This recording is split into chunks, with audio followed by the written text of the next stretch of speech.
Hello and welcome to Michael's Minty Music for today. Today we're reviewing Duran Duran's 1982 album Rio. It's their best album and it's pretty great. It may even be um, kind of almost it might be a perfect album in my opinion, although it's pretty close. I'm not sure. This album is really great overall. This is the track listing. And these are the tracks I added to my playlist, 6 out of the 9. Although some of these are probably good enough. I just didn't enjoy them the first time I heard them. Lonely in Your Nightmare and New Religion are both still pretty good, although they're definitely one of the slightly worse tracks on the album. The only one that's really subpar is probably The Chauffeur, and even that's a little bit interesting. It's got sort of interesting bits in it. The only single from this album was Hungry Like the Wolf, which was probably their most famous song, and I believe at the time it was on the radio with Rio, the title track.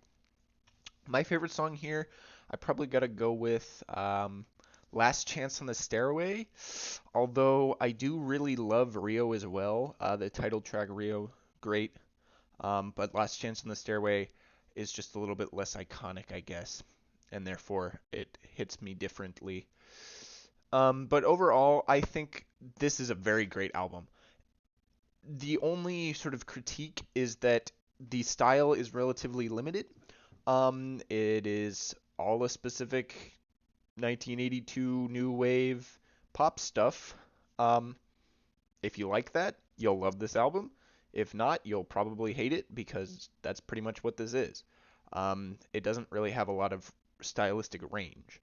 But, the album knows what it does, and it does it well. So I think it's a really great album. As I stated previously, this is definitely Duran Duran's best album. It's pretty much all downhill from here.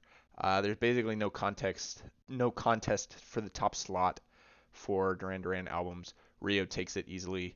The only one that comes even close is the album they made right before this, their debut 1981 Duran Duran album. But that's overall just less polished than Rio, so it kind of gets a sort of like the first two are really good, and then from there it trails off.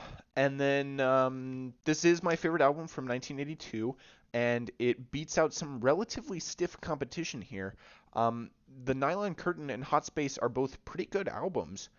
I really feel that Rio beats them only by a little bit probably.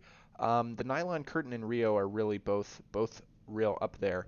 I think Rio might be perfect. I don't think the Nylon Curtain is perfect, although maybe it is a very tight spot. 1982. Next up is Taylor Swift's interesting 2017 album Reputation. It's alright overall as an album, but it definitely has its good and bad songs. It's, yeah, but that'll be tomorrow, so stay tuned and stay minty.